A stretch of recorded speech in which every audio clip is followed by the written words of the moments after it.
So your host Rob here. I'm here with Dr. Vades, which consists of two brother producers here. So, boom, J Vades and Dr. Kane. And Dr. Kane. Together there we go. So they join us here. I'm your host Rob for the Best of British show. So for those who don't know, guys, you are brothers, a team of producers. Yeah. You've been producing some bangers for the last few years. Yeah, man. How long have you been producing for, though, in total? That's a good question because if you were to ask individually, right, and then collectively. Yeah. Right? Yeah, so if you were to ask me how long I've been producing for, how long have I been making beats for, which are you asking? Which one? How long have you been producing for? I'd say since I was like 13 years old, I'd say. Okay. But how long have I been making beats for? 5 years. Okay, alright. Yeah. And the same? No, I've been an artist for about 15 years. Oh wow, okay. And then I just did the production thing 5 years. Okay. Yeah. So why did you move from an artist to producer? Because he told me to put down the mic. Yeah, Wasting time. Yeah. So I had to. Yeah. And actually, I mean, like I said, you guys are brothers. Working with family, especially siblings, can that be frustrating at times? What's your relationship like, work-wise? It's crazy because like our everyday conversation is more or less about music. Mm-hmm. There are disagreements every single time. Yeah, that's fair enough. Yeah. Do you get what I'm saying? Yeah. But obviously, it's a thing where I'm always getting the last say anyway. Yeah, I wondered about who's gonna be. Like, I always this get. is what we're gonna do. Obviously, not this time for Ringtone. I didn't get the last say for that. No. That was him, but I actually got the last. I get the last say in general. Well, yeah, you need some sort of structure in it. Yeah. Yeah, of course. Otherwise, they'd be running away with each other. So Yeah, literally. you also produced, you alright, yeah? Cheers. How's your mum? You She good, yeah? With DonEE. Yes. It blew up. Yeah. Blew up. I heard Beyonce was playing it as well. Fam, Is that true? I It thought was. that It was rumor. out. It's No, so. it's true It's still. so mad because it was literally this time 2 years ago Oh man. when it happened. It It was was. this time 2 years ago. It's when it 2 years happened. ago today still. We went out to eat for DonEE's birthday. Yeah. As soon as we got home. I was getting mad messages. Yeah. Like, said, Check my phone. Check. I went on the Instagram page. I heard it in the back of it. Yeah, I was thinking, this is fake. So I called my boy Yeah. to go onto Beyonce's Instagram as well. Yeah.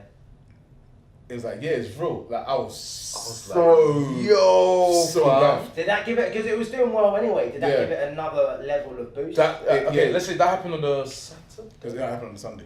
It happened on the Sunday. On Sunday and morning. I just probably remember that I sat down and was like, light bulb moment. Okay, Beyonce's put it up. We are 100% getting label phone calls the very next day.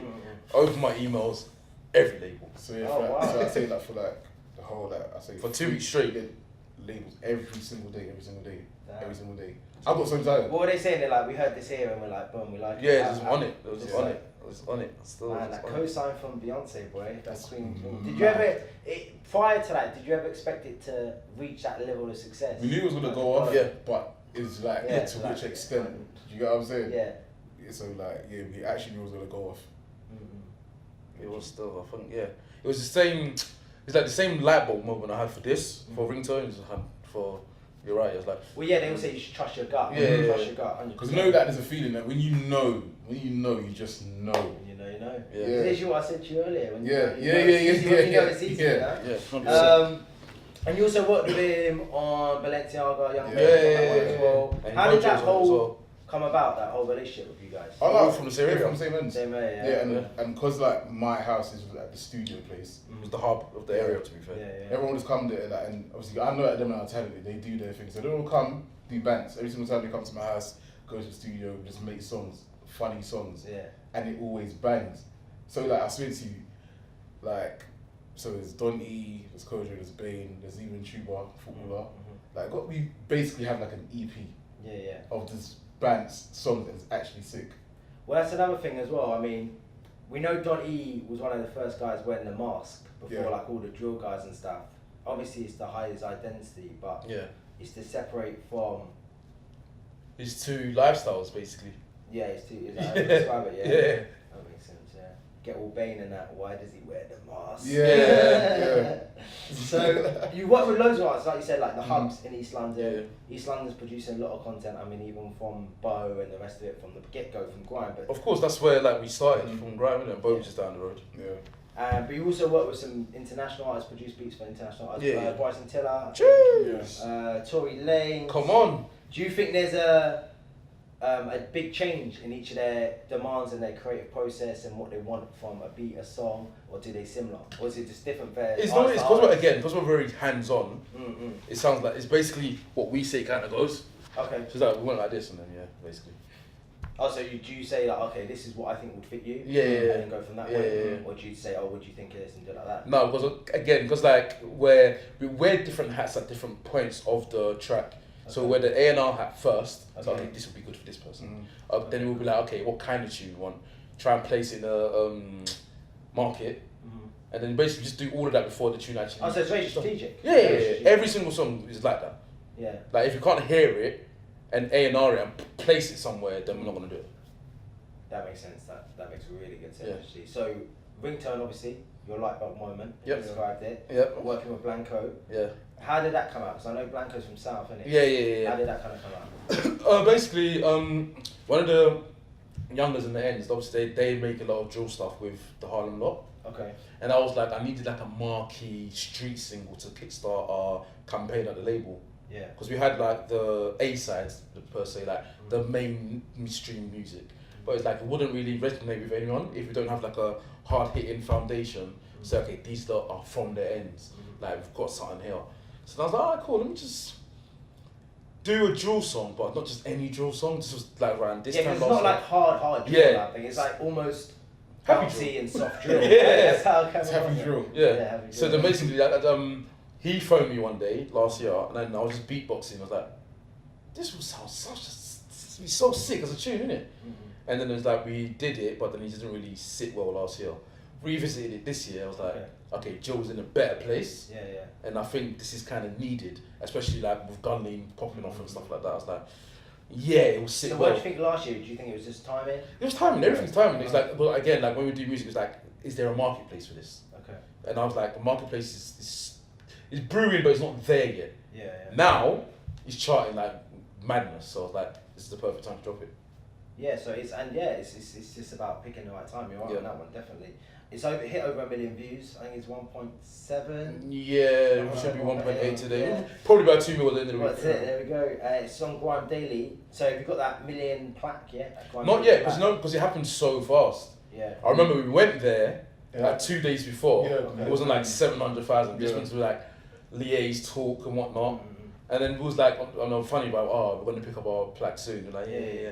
2 days later, like, 1 million. Hold on. So that by the time we're going to go get that plaque, we're probably going to be on, I don't know. Like 3 mil? Well, do you think these are plaques are important? Because I was speaking to an artist the other day, and he's like, why are they giving artists plaques if artists are paying to put their video on the channel anyway? Like, so what is that a credible award, or what can you do? Of course it's a credible award. Because I think it's like hitting a million, that mark, not everyone gets to do that. Yeah. Know what I'm saying? Let's just say that in a month, Jaren Daily will take like 30 videos. Out of those 30 videos, probably 5 of them will hit the mill, but those 5 are the normal guys that get the mill all the time. Yeah. But a new artist to get a mill, that's the most exciting thing. Like this, new artist got the mill in 2 weeks, so like everyone's like, kind of thing, Where are you going to put it when you get it, the plaque? Just put it with the rest of my stuff. Stuff. What other ones have you got? Hey. Damn. Come on, man, drop them. So we got the gold plaque for the Bryson Tiller. So we got the album one. Okay. But the ones that we need to pick up is the single, so Don't. Need to go get My 9 code. Oh, that was yours, Don't? Damn, son. Yeah. Shit. Yeah, so pick up that one. Let's pick up the Done Talking plaque. My 9 plaque. Fine Wine plaque. I know we're missing some. I'm meant to be picking up like 8 plaques. You're right, plaque. Yeah, like there's bears. I know I'm missing a couple. So we just got, So you, I mean, just mentioning some of those tracks already, they're all bangers. Like, all certified, everyone knows them. But Fine Wine plaque.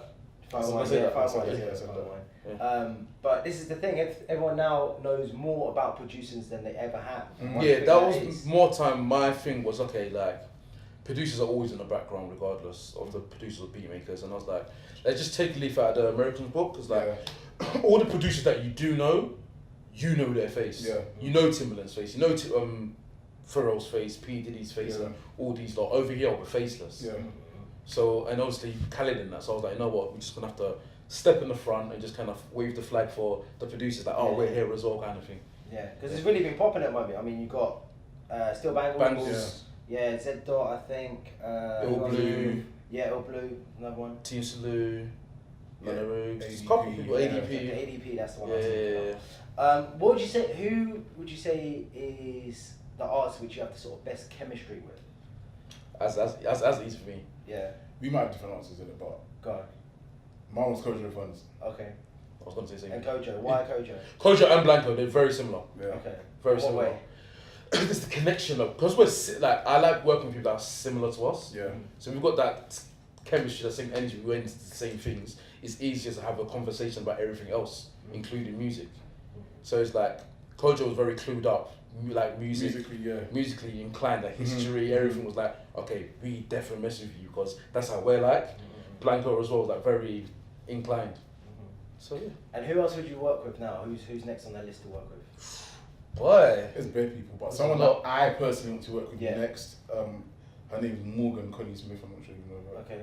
Like, she is hard. Yeah, she's hard. That's someone that I would want to work with. But there's a lot of artists that I know we connect musically, so there's people like Dappy, Wretch, Western, One Nation. There's a couple of people. I'm picking up on the sound. Yeah. There's a certain level of sound which is to mirror yours. Yeah, of course. And if you've got, you've got a lot of up and coming artists. Yeah.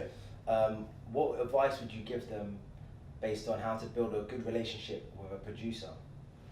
Well, it's a good question though. It's a really good question. Because I know sometimes it's about, I think the artists think there's more to it than just making the music. Do you know what I mean? Yeah, you know what it is? I will say, I don't know, you probably hear it in your music. Okay, I just say, if you try and have a common ground. If you, again, like with us, if you like similar things, it's like a relationship per se. Yeah. It's like, if you are into the same things, everything just feel easier, and then the chemistry and the connection will come together. Or it will just be like a session where beatmaker, artist, those songs they never do well anyway. It's always like when there's a producer with the artist, they do things together. That's when you hear the quality of the sound, the quality of the music. That's when genres change and form and progress and whatnot. And what would you say has been the biggest challenge for you guys as a duo and a set of producers over the entire time you've been working together? Challenges. Just more. I don't know. The recognition more time. That's the only thing. And even with that, I don't really care too tough. Because like when it comes to like the actual doing the music and releasing it. Yeah, I don't think it's no like. Touch wood, but everything we've dropped has done well. You know what I'm saying? All of them, and it's kind of rare for people to have that. Especially and in each genre as well. That's what I'm saying. Everything's different genre, different artists. No matter what, the same outcome. It will always hit a million over, and it will always bang. So touch wood. As long as it's banging, that's it. As long as it's banging, Ringtone's out now, of course. Yeah, 1.8 plaques waiting in the Grime Daily office to pick up. Many others. Yeah, man. And so if you haven't already, make sure you're checking out Ringtone as well. That one's featuring Blanco. It's available now and of course on Grime Daily as well. Thank you very much, guys, for your time, man. Love, man. Pulse88.co.uk. Yes, Pulse 88 Radio, your host Rob here on the Best of British show, here every single Tuesday 7 PM until 9, playing all of those UK bangers.